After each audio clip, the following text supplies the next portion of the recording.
Albert Crashire the Third is The Machina.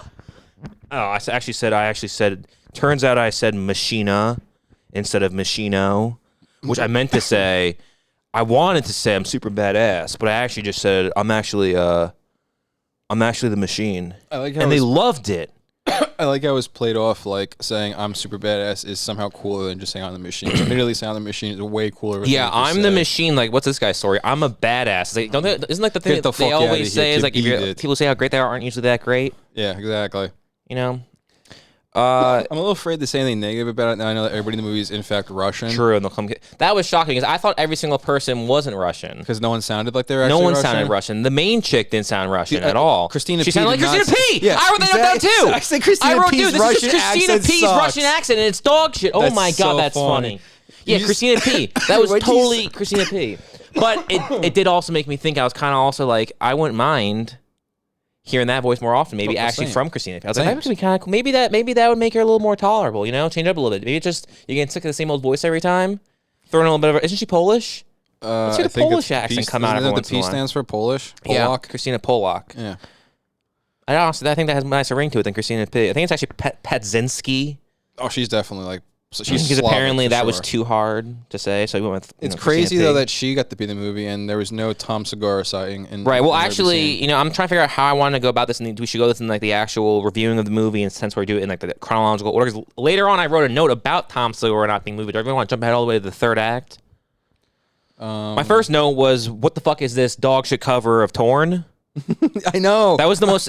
I honestly wanted to turn the movie off. Dude, I didn't even know what the fuck that song was. It was so bad. Yeah. Oh my god, dude! When the movie first came in, I was honestly like, this is actually pretty fun. This movie scene, the opening scene, the complete opposite. I didn't understand. I didn't enjoy watching a highlight reel of what came to be from Bert. I was getting really frustrated watching that. I didn't enjoy it, but I thought it was clever that it was just the stand-up bit doing the exposition. No, I guess maybe that was fine. You're right. Showing the opening shot of him on stage telling the story, I was perfectly fine with.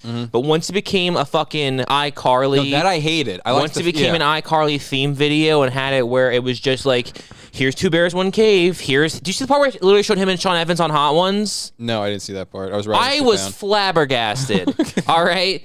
No, you can show. You're right. You can show me a stand-up routine. You can show me tons of stand-up routines. All right. Don't do the iCarly 3, 2, 1, and now we're watching Hot Ones and we're watching Bert Cast and Two Bears and somehow not Joe Rogan on the somehow none of the highlights include the Sober October Joe Rogan things. It wasn't important enough to make it. No, Joe Rogan was like, yeah, I'll be in Here Comes the Boom, but I refuse to be in the Machine. Kevin James called me up.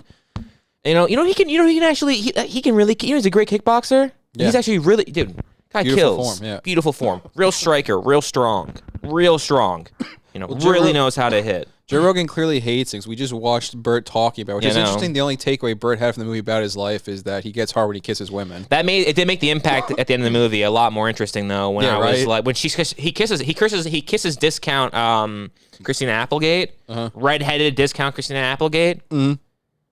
And he kisses her, and I'm like, that looks like a nice kiss. And then I'm like, good for you, Bert. Nice technique. Mm-hmm. And then she pulls off the kiss, and she says, "Whoa." Yeah. And I was like, oh my god, that was his dick. That wasn't even talking about. She said, "Whoa," and that's the story. He keeps talking about how whenever the first kiss, even on the powerful JRE, his story changes from saying need new pants, implying he came his shorts after a peck on the lips. Yeah. Then he says he needs tape, implying he didn't come his pants. He just needs to tape down how hard he is. Yeah, exactly. So I think he did come his pants, got embarrassed, and tried backpedaling to say he actually had an erection. Is that what you think happened? I think so. I think he actually came his pants. I think it was one of those cartoonish, like she grazed her thigh. When you're like. When that thigh goes between your thighs and up against your dick, and you're like, oh shit, fuck. Oh yeah, yeah. I think that happened. I think he came everywhere. Yeah, you're right. And he backpoked the whole taping. And he's like, I just need tape. Actually, it's not cum. Like we can see the scenes. Like, I pissed my pants. I pissed my pants. Pissed when you get hard. It's like I don't know. That doesn't really look like a piss stain. It's kind of just like more of a viscous pile and puddled to the side of your dick, not really going down your leg. It's cum. I came my pants actually. Yeah. I leaked oil. I jizzed my shorts. I don't know. I mean, like I said, it's hard to complain with the movie or compliment the movie because I was kind of just, eh. Yeah, it was all right. I mean, it was all okay right for what it was. Yeah, it was okay. It was horribly edited. The amount of cuts. Yeah. It was cutting every 5 seconds. And honestly, I think Burt surprised me with his acting ability. Yeah, I know. I want to keep shitting him for it. Because I don't know why. The problem with Burt's acting. So first off, there's like I said, too many cuts. But whenever you'd cut to Burt, and whenever Burt had to like start off the line of dialogue, he couldn't do it. When they were in the therapy room, whenever it was the wide shot, he was like, "Oh fuck," it was funny. But whenever it cut to the next question, Burt's response, he just can't start a sentence off. And also, they made it more obvious by having it fucking just be such. Everything was close-ups of his face. This could kind of like. I don't understand why everyone's so fearful of having a shot of more than one people in it. You know, you have 2 persons in a shot. It's fine. He also surprisingly couldn't do any of the funny parts on camera very well. Yeah, or the sad parts, like making him cry. Really? I thought he did really well with the sad parts. No. He defined being emotional, making him cry when he was physically. I love that. Yeah, and actually crying. That wasn't good at all. Also, there should have been no emotional parts in this movie. I don't understand why the movie couldn't make up its mind. First off, it's an action comedy that was lacking both action and comedy. Yeah, it lacked a lot of And then they tried throwing in this D storyline of him and his daughter's relationship, which I could not care less about. No. There is no way in which I could care any less than I do about that storyline. And then they kept bringing it up, and he kept saying like, "Oh no, yeah, your relationship with Sasha." And every time they said that, I was like, "One, who's Sasha's daughter? I don't care. That's my reaction every time. And then they finally explain it, and he's like, "Yeah, me and my buddy Tom were doing the podcast, and we got really drunk." And I was like, "Oh, what do you do? Like fucking touch one of her friends? Is that the problem? Why she hates him so much? A real reason?" And he's like, "No, that's not what it was. I called my daughter to pick me up. Okay, she only has a learner's permit. All right, we got pulled over. Yeah. Turns out it doesn't count as having a parent if they're drunk. I don't believe that's written anywhere. Actually, yeah, I don't think that is anywhere. I think maybe it's written now after that, but I think that's the Airbud rule. And let the fucking dog play ball. Okay. Yep. And more importantly, though. And then she's like, "That's still not that bad." Like, and then he's like, I live streamed the entire thing." Yeah, that's a good point. It didn't sound that bad. Like, you're right, it doesn't sound bad. I live streamed. Let's keep this topical. It still doesn't sound that bad. And stop mentioning it. That's the entire movie's goddamn the determination to be like TikTok. Yeah, that was a real halt on the brakes every time. Live streaming, podcasting, TikTok. So I had a different take on the daughter storyline. I didn't care about it either. Didn't care at all. It's interesting that's the whole like a driving point of this movie that he's doing this for her. And at no point do we ever cut to see her. No. Is she even in danger? No. Is that DJ guy even actually in the mob, or did he just see a guy who's also Russian? I don't know. When he showed up at the very end of the movie and he got out of the taxi, I didn't know who that was. Yeah, I know. I'm like, is that an extra? And he hugs me. Oh no, that's Sasha. Who's Sasha? His daughter. Oh my god, I didn't remember that was her fucking name. The one, yeah, interesting. I also thought it was odd where he was drawing the line between what parts of him are actually Bert Kreischer, it's in reality, and what parts aren't. All the stuff in the beginning of him with the podcast, well, that's supposed to be real, but then he supposedly stopped drinking and stopped touring. I don't know what that was either. I didn't like that either. When did he was that talking. happen? It's like, but we know Bert is drinking a ton. That's his thing. And anyone who's watching the movie, you don't have to make the character more likable than Bert actually is. The only people who are seeing are fans of Bert. Make it as Bert as possible. There's no reason to have him have a redeeming. It's not a normal movie. This isn't a thing where the character can't be. No. Make the character Bert, and no one's going to care. And it was interesting that the redeeming quality was him supposed to be learning that he has to... Which is stupid. Mature, and it's like you're doing the exact opposite thing in your real life. And all of your friends are constantly telling you on every podcast you're on to do that. Made the message seem even more fake. And the movie didn't need that message in the first place. It's a goddamn action comedy. Yeah, that lacked all the funnies. It's fucking ridiculous. And going chronologically, we meet Bert's fucking upgrade of a wife, right? Yeah, I like that chick. Discount Christina Applegate, for sure. And she's way more supportive than Leanne, which begs the question, when they were, developing the movie, it must have caused some sort of a fight where he's explaining to her, he's like, no, I get to play me, but you don't get to play Leanne. And she's like, why not, Bert? Why the fuck not, Bert? Why can't I play Leanne? He's like, I talked to the producers, and that's actually the first reason is the way you sound when you talk. you could be one of those cameos. And then the second reason, believe it or not, is the way you look, which I think you're hot as fuck you're beautiful. Mother of her child, 50, she looks great. We married her when she was 30. She still looks great at 50. Total smoke show. I think you look great, but you're not really movie star good looks. And she's like, well, goddamn, Bert. Yeah, neither are you. Fuck you are, huh? You think you're Brad Pitt in here? Do you know who Leanne is? She doesn't even sound like that. She sounds just like that. But my point is, he must have had to explain to her, like, we need someone who's actually nice to me, not the way you usually act in all public appearances. We're like, gosh darn it, Bert. Gosh darn it, Bert. What the hell you get yourself into here, huh? And then Leanne hates him, and that's the cameo of her waving him at the party. And then that asshole's like, "Yo, machine!" And he's like, "Not today, man. They're trying to they're trying to fucking give us this entire fake world in which people actually refer to him as the machine." Dude, the amount of things that he ego did stroking as the that first machine, 20 minutes. That first 20 minutes was so dick. No, they dialed it back a little bit when they actually went to Serbia or whatever. Okay, but when they were in LA in that comedy podcast scene, they were fucking dick riding. So everyone, the people at the party who would know him on a personal level are saying, "Hey, yo, machine." The guy pulls his shirt. Like, is that a fan who snuck into the fucking party, or is that a friend of yours? And why are your friends treating you like a goddamn celebrity? And also, you're delusional, because I've seen how your celebrity friends treat you, and I think you're a fucking dumbass. Yeah. And he's like, "Yo, machine." And then Creshire, no booze. And then hey, Creshire, no booze from, I guess I should do Leanne's voice so the listeners can follow what I'm saying for those who haven't seen it. Hey, Creshire, no booze. And he's like, "Hey, Madison's mom, still no husband? You fucking bitch." And I was like, whoa, that's his wife. That's crazy. I don't remember that part at all. What are you talking about? I don't remember that at all. What do you mean? I just don't remember that scene at all. I have no idea. First walking through the party. Yeah, I remember when the guy pulls his shirt up. Right after that guy. Yeah. He walks down the stairs, and then Madison's mom is there. I don't remember. That's who Leanne. That's who Leanne was playing. Oh, okay. Oh, yeah. Okay, now. And then she says, "Hey, Creshire, no booze." And he's like, "Hey, Madison's mom, no fucking husband. You stupid fucking bitch." All right. Well, yeah, when you said Madison, that fucking threw me for a curve. It was really weird though how they tried making it out like as if Bert was Joe Rogan levels of famous. I thought it was like, Joe Rogan in the opening. They were like, his podcast is actually the biggest podcast in the world. And then Mark Hamill walks into the screen thinking, all right, this will be fun. And then I realized, nope, Mark Hamill peaked in Corvette Summer back in 1977 and cannot act. I thought for sure that this movie would have been Bert struggling to act and Mark Hamill, who's been in things I've seen, carrying it to some sort of an extent. And it turns out, no. He was limping through the finish line of production. Yeah. What a dreadful performance. And what a horrible miscasting, too. In no sense of anything do I look at Bert and say, you know, he might be Mark Hamill's son. They look so similar. Not similar, sound similar build, similar anything, performances, anything about them. Maybe if Mark Hamill chose to be Mark Hamill and not just play the Joker in this movie. Yeah, I wanted to say that when you stopped speaking. He only spoke in the Joker's voice, and then when he started tripping balls, he started laughing like the Joker. So weird. And he sat like Mark Hamill sits with that weird ass leg thing, like a goddamn freakazoid. All right, you know.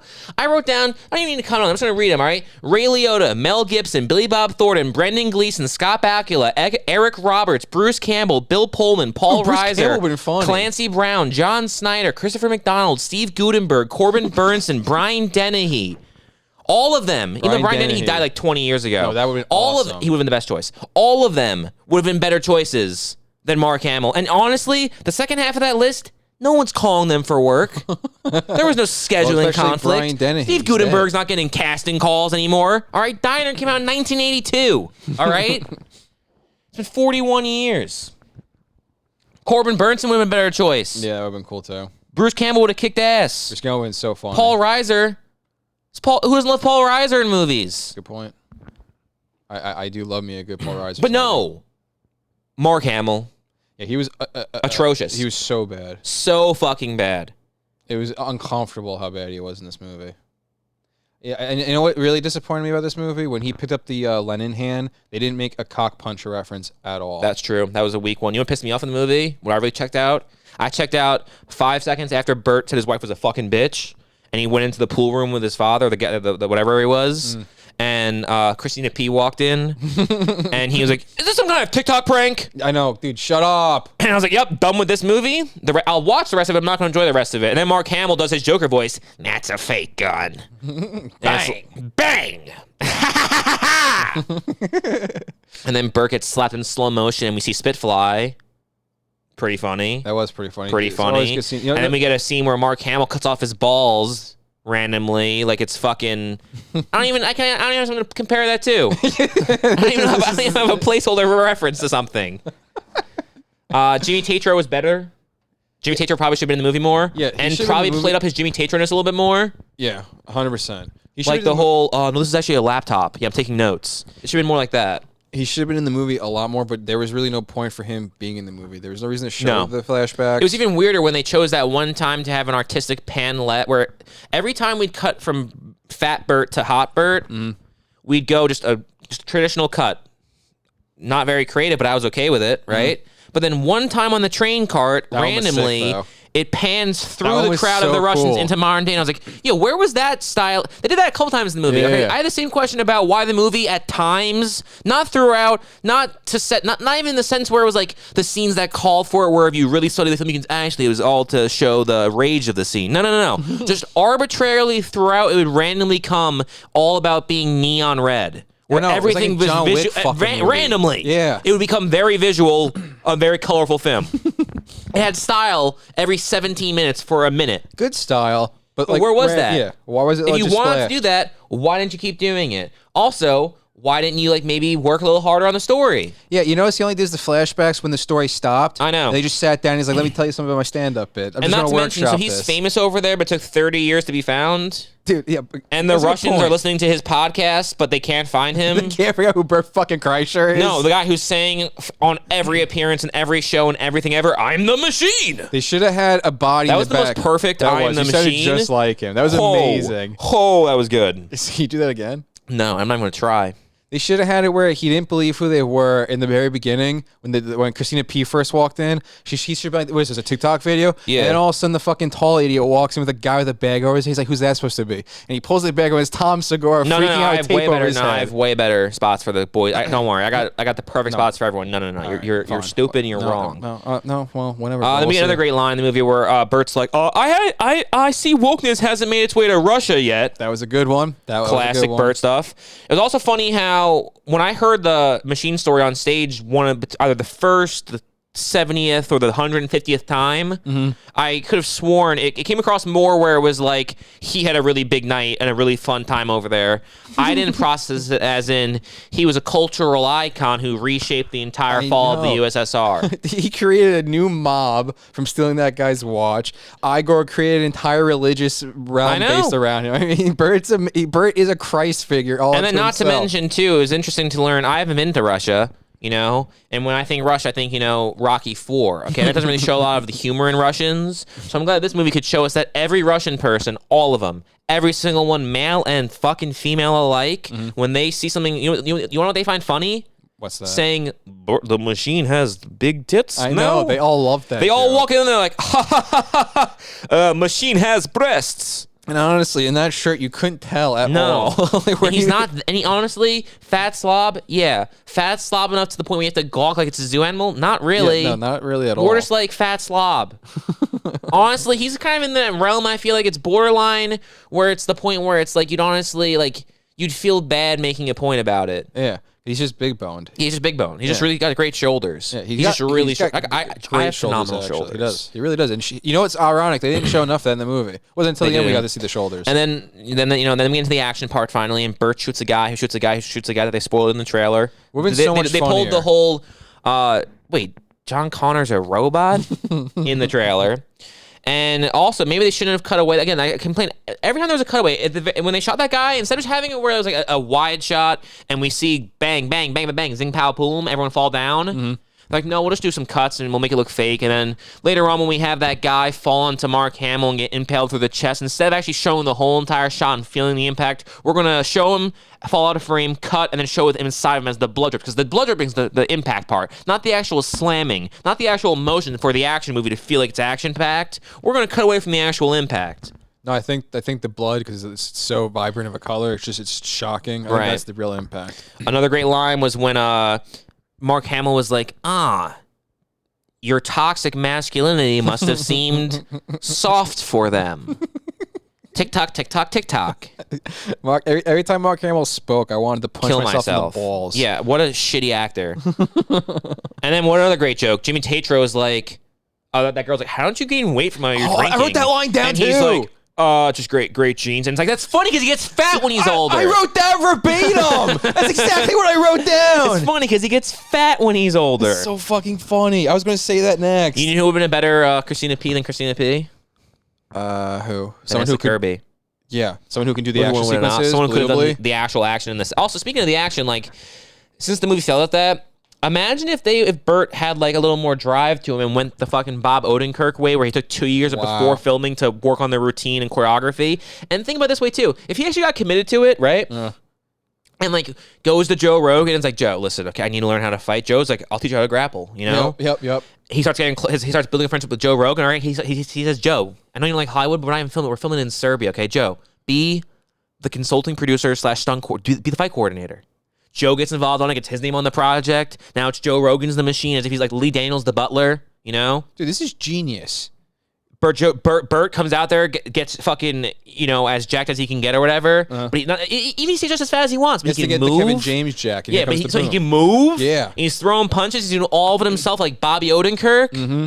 That movie's fucking a cult classic. And you don't need all the funny. No, honestly, that's the problem. They didn't get enough of the comedy to make up for the lack of action, and they sure as fuck didn't have enough of the action to make up for the lack of comedy. And how gross, all the comedy times were so, that, first of all, that tripping scene, where does that rate compared to the Beavis and Butthead scene? Dude, that was the worst trip of all time. Nothing happened. I know. He was just it felt like a college student film, just in a local forest. And he had no chemistry at all with Jimmy Trejo. I thought they were going to, none at all. It was none so even bad remotely. to watch that. Nothing was funny about it. It was terrible. It was. That was fucking terrible. It was the worst part of the entire movie. And it's like, the drug tripping scene could have honestly, it was around the middle of the movie. That could have, if that part crushed, that was a good tripping scene, like the Beavis and Butthead.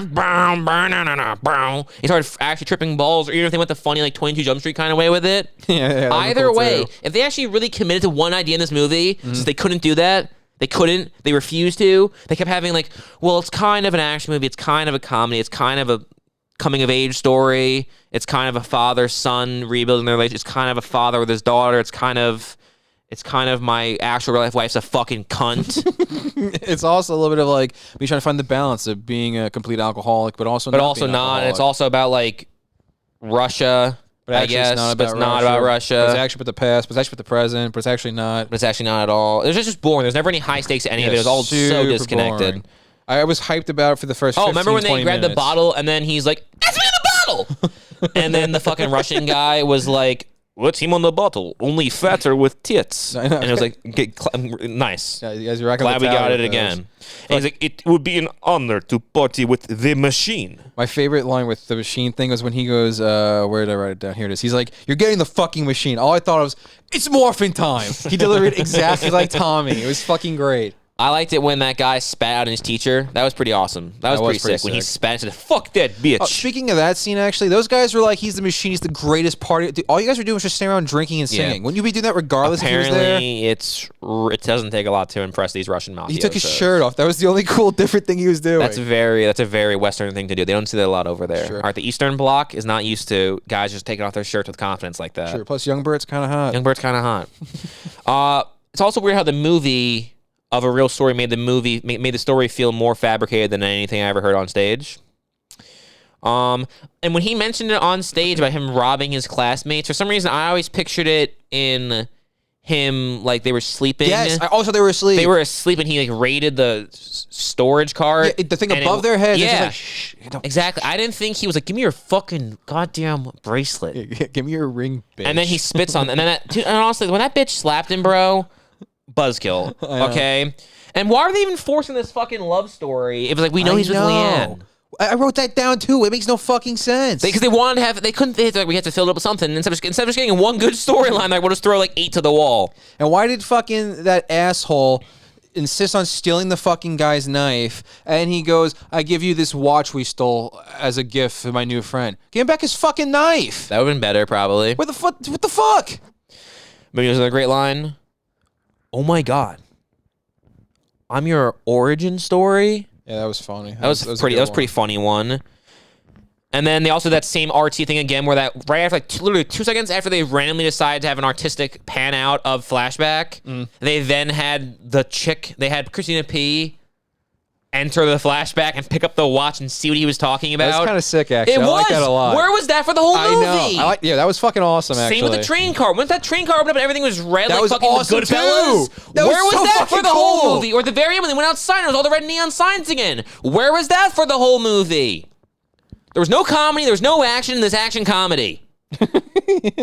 All the Russians seemed fake as fucking douchey, okay? I wanted more, Dmitry Reznov with beards and not some fucking fat Euro trash douchebags, okay? Yeah, Ivan Drago sucked too, by the way. He did. Yeah, Cody Rhodes was the worst. And then the fake Cody Igor Rhodes. walks in, he says? I hurt my chest. You know what he says? You have tits. Who would have thought that was coming? I never could have seen that one. And Bert was like, yeah, we get it. Yeah, sweet dude, Bert. Move on from that fucking joke. No, we can't. Which actually, that's actually our bread and butter here is the fact that Bert has tits. It's pretty funny. And then Bert punches him in the throat, and that was stupid. He fucks his throat with his fist, and then he taps him against the glass, and the glass shatters. I guess that's just that probably really pissed off the Russians watching the movie. They're like, "You saying our craftsmanship is for shit?" Killed the machine. Exactly, kill the machine. He literally tapped him against that glass window and it just shattered. Dude, when he had his hand in his throat out the window screaming and blood was going all over the place. And Christina P's like, "Oh, you're fisting his neck." All I could think of is him talking about how this movie's so funny. It's got like some slapstick elements in there. Yeah, it's like, dude, slapstick is. There's nothing and the funny guy about this right now. And falls on you with a clear body squirting out blood. Hilarious. Christina P looked pretty hot though. The movie, she did. Good for Christina P. She's looking good. She's looking pretty nice in this movie. I wish I remember the name. Was it Razzle? No, Razzle Dazzle wasn't her. Wasn't Razzle Dazzle his? Yeah. What was her special? I'm a mom. Yeah, I think so. Where my mom's at? Dude, hey, that was Julie. Line. What was it? Oh yeah, bye Julie. Yeah, what did she sound like? She's like, "Hey Julia." That's what she says. Hey Julia. I like that better when your mom's house was just a podcast instead of this like massive network. Instead of this fucking theater piece where Tom's clearly fucking that chick. Without a doubt. The movie should have looked dirtier and felt more lived in and not been like just weirdly saturated but also not saturated and everything was empty and clean. It didn't feel like we were in Russia. Yeah, honestly, it felt like we were in Manhattan. And they filmed in Russia. Oh, they did it really? Yeah. It didn't feel at all like we were in Russia. I don't know, man. Oh, and then also, great dialogue again. They're like, we should have these Alexei guy be bad. We want to make sure that they know that these Russians are bad news, right? Mm-hmm. So they're like, what if we have him say, you're a woman. You cannot run the mafia. You are a woman. And it's like, that's the bad guy's big speech. Mm-hmm. Him telling his sister. The petulance is what drives this movie. Sibling rivalry. Mm-hmm. Well, don't you get it? It was like when Logan Roy... And also, you know what I feel bad for? The third brother who actually died. Yeah, that's true. Okay? That poor guy actually died. Alexei and Christina P had 9 lives, apparently. And the other guy, he was living on borrowed time. When she got shot, by the way. She was bleeding, fell off. First off, Bert died when he fell off that train. Yeah, we heard his neck crack. He died. Crackle pop. Even though when they cut to the previous shot, it was like the train was moving 2 miles an hour. Yeah. I guess the bullet trains haven't made their way to Russia yet. They're more like, steam engines. Yeah, they're still going pretty nice, comfortable pace. Fucking Russian chick accents suck, though. Oddly enough. Even though she's actually Russian. Bert would have fucking died, should have died. Mark Hamill. Oh, then when Mark Hamill, that was a great part where I really questioned how he made it. He pushes Bert, and then he stares off into the redness, into this random fucking... You know when Carrie where it just does like the red flash? Yeah. All right, Brian De Palma did that one scene, okay? And Mark Hamill's looking off into the red and his eyes are glowing, and I realized that Mark Hamill, not only can he not act and say words, he can't even look at something like a normal person. He looks like a goddamn madman. Like he's like, I killed my son. He looks absolutely insane. What a lunatic. And what the fuck? Then he's like, just protect my granddaughter. What is this granddaughter subplot? What was that? It's just some extra Just protect story. my granddaughter. Just protect her. Not even both of them. Just the one. Yeah. Imagine if Harrison Ford was his dad in this. That would have been fucking sick. That would have been awesome. sick. Instead of fucking Mark Hamill, man. Han Solo's so much cooler than scrawny little pussy Luke. The tripping scene, that's wrote all caps. Tripping scene sucks. It does. Bert telling himself. Bert literally being in a movie, playing Bert, telling young Bert, how funny. You're great at making people laugh. It's like, shut the fuck up. We're married. Is she hot? You married a 50-year-old? Oh, God, I forgot how stupid I am. You're about to get shot. What do you mean you're about to get shot? What are you talking about? You're going to literally get shot. In what context? As in you're about to take a bullet. From where? From who? Right now. Why? Why? I'm unaware. I'm in your imagination, bud. Did we ever see him again after that point? Was that his send-off? I think that was his goodbye scene. I think Wow. he said goodbye after that. Back to the dad for a second, trying to get the Christina P to shoot him. After she shot him, you saw how he smiled? He was like Logan Roy trying to get Kendall to realize his true potential. Exactly, for a split second. That's all I was going on in that whole movie. Who's bitch did the Russian Succession and And that Russian bitch is still alive in the village. I thought it would have been pretty funny if Leanne played Igor's wife. That would have been pretty funny.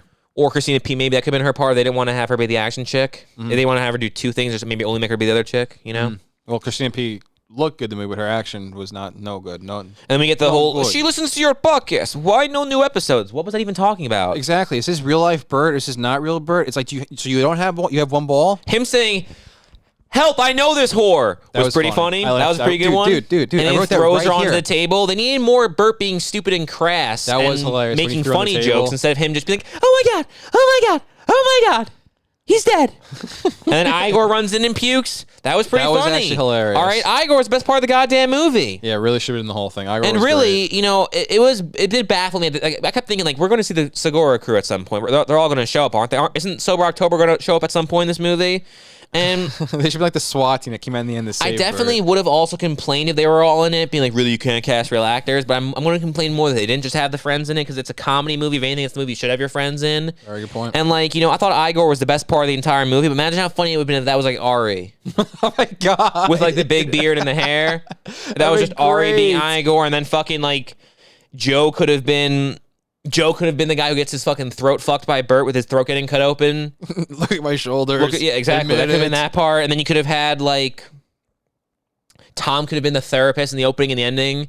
Like, they should have been sprinkled in throughout this movie, seeing all these guys pop up at one point or another. You could have, instead of having Jimmy Tater, could have been Shane being young Bert.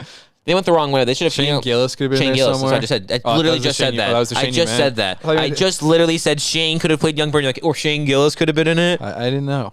You're fucked up, man. And they talk more about his fucking daughter. And then they name drop Tom about the podcast. Me and my friend Tom, who's not in this movie. Yeah, I don't know. Again, it brings up the question: which version was this? And the driving thing's not enough to hate him. There's no, and now he's crying, and it's an unearned scene, and the real Bert loves the part. So fuck you in this entire movie for the goddamn message of him struggling with the whole. What was the point of this movie? Oh, Bert's crying because it's a fucking farce. Okay, this is bullshit. Did I do that? That was so dumb at the very end. I actually okay. So no, it was fine. Okay, I was shocked by how good the references were in the movie. Like, I thought the Silly Slickers was kind of a funny thing. That was pretty funny. The Austin Powers was an easy one, but it also was like that was a big thing in the night. So it worked and it was funny. Yeah. And then the Family Matters thing, but like, I mean, it was fine. It wasn't the dumbest thing. Her saying that I do that was fine, but like, it was great. That's comedy. That's comedy, dude. I don't know how he does it, but he kills. I don't know. And then like Igor's all like, Bert's like, I don't know what Bert said. Bert was like, I'd pay to hear her voice during sex. Yeah. Which was a weird thing to say. And then Igor's like, I'd pay to fuck her myself. Which I was like, yeah, no, Igor gets it. Igor should have been the main character. Great. Yeah. Why couldn't it just been fucking Bert and Igor living it up? Like, and then we go back to Mark Hamill, and he's like, Dad, why are you talking so fast like you're on speed? And then they must have edited out like a lot of interactions before that, because Mark Hamill did nothing to allude to the fact that he was acting any differently or on speed or talk even faster. The only weird part was that he sat completely crisscross. I said that half crisscross. Yeah, that was the only Joker weird laugh again, like a fucking lunatic.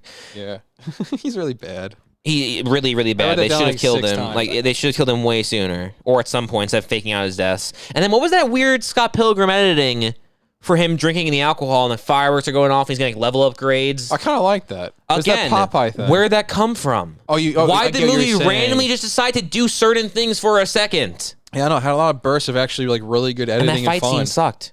Oh, I thought the last part you gotta follow along. When Mark Hamill and him were fighting the guy before the shirt got stabbed and when Bert like fell down the stairs, that was a nice tumble he took and everything, and those punches felt good. But when him and his father were beating up the henchmen, it was constant cuts. Nothing. Again, we needed the Bob Odenkirk. He needed to get learn how to do hand-to-hand combat. Yeah, that would be pretty sick. When he fucking fell down those stairs and the guy was like trying to choke him, I thought Bert was going to like literally pick the guy up and throw him down. Pretty funny. Him kick flipping and slamming his back. That was a little slapstick. Yes. I guess that is slapstick. You're right. All right, Bert didn't lie. There's some slapstick. There's a little slapstick in there. And then she shoots her mafioso father, and they all just stare at her. It's like, she just killed the Don. You fucking shoot that bitch, okay? And then they all bow down to her because apparently it's king of the fucking hill. Why didn't her brother just kill her then? If that's all it takes in Russia is it's just, nope, you're king of the hill. You killed him. Yeah, well. Now you're the mother bee. Why didn't he just fucking kill her, and then they could have bowed down to him? And like you said before, they killed the other brother. Did I do that? They killed the other brother who didn't actually kill her. That asshole, Ivan Drago, point blank shot her. Yeah, Cody Rhodes. And then she doesn't shoot him. And then they have the ending, and it's the whole big apology scene. It's like, shut the fuck up. You haven't earned this. This movie is stupid. You don't need to have heart to this. I don't care about the story. Oh, he's the best daughter ever. You're the best daughter ever. Oh, my, no, I'm sorry, Dad. No, I'm sorry, Sasha. I'm sorry, Sasha. I think my favorite part was the credits. What, the Creshire's carpet commercial with Albert Creshire? Dude, if that's not like his dad, unless his dad doesn't, if his dad doesn't actually own Creshire carpets, and that's not a real fucking phone number going to his dad's thing, what the fuck was the point of the goddamn post-credit scene? Hi, I'm Phil Westman, and I have balls. Yeah. And vitamins, but mostly balls. Also, my last note is whenever it cut to the fucking follow-up of Ashley, the character who was so important to nothing, the one who was like, fuck you, Bert. I'm going to slap you because you walked in here and were drunk. Bitch. And then, but imagine when it cut to her at the very end, if that was like, instead of just being some random woman who we haven't seen and being like, whoa, my God, that's some crazy chick. Imagine it was like Halle Berry. Or fucking Rosario Dawson. That chick didn't even say anything. That would have been so funny. That would have been so funny. Rosario Dawson sitting there. Like, holy shit. That was Rosario Dawson. That would legitimize the movie a little bit. She could have honestly, she could have just like filmed it right then and there in her house. Kerry Washington would have been fine. Yeah, that would have been so funny. But no, it's just random actress who's, I guess we're closing up that storyline that no one was asking questions about. The storyline that I don't think, having seen the movie now, I still don't think any of this story is real. Oh my God, then they cut back to that shitty doctor. Like, when's that doctor was fucking Tom? Yeah, that would have been better. The only problem is, though, I feel like that would have been like too much of, hey, it's where two bears, one cave. No, because in my universe, they have Tom as the therapist, Ari plays Igor, his real life Leanne plays Igor's wife, which is even funny because she hates Ari and doesn't want him around his kids. Funny. That is actually really So she has to play Igor's wife. Yeah, that's using your in real life universe Exactly. shit. Christina P. still plays Christina P. in the movie. Joe plays the guy who gets his throat fucked. It's so strange. The only person. And then Joey Diaz plays the guy. He plays the Don at the end who gets shot. The father who wants his watch back. Yeah. That's Joey Coco Diaz. It's so strange that his entire real life crew, Christina P, is the only one he puts in the movie. I know. It's so strange. Hot. She looked really good. I didn't figure out what's her special. What was it called again? It was something. Was it Razzle Dazzle? Yeah, I think. No, what was it? She's in that the pink lady's outfit. I think it's called like my mom or something like that. It's called like, hey Julia. I'm a cool mom. I'm a cool mom. Typing in Christina, thinking that was enough. Julia, apparently Christina. So just searching Christina doesn't give you Christina P. It gives you Christina Aguilera. That's interesting. Christina P. Pazizitsky. It's called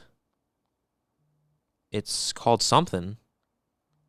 Even looking it up online, the Google's like, I don't know, it's called something. It's amazing how it's called Mom Jeans. Oh, nice. Interesting. And it's funny because she's podcast. That's so funny. But she spelled it jeans with a G. Huh. I thought the whole entire thing was like jeans with a J was their thing. So I'm not really sure what the. I guess it's just, you know what? I'm not a mom. I don't get it. Yeah. She always talks about those jokes by saying, like, where are my moms at? She does say that. Were any moms in the audience? Woo! Anyone I can, can I pander to this particular audience? Yeah, over here. Any mothers here? Yeah. Hey! Here we go. All right, here's one of the laser to understand, all right? Yeah. So you know when you're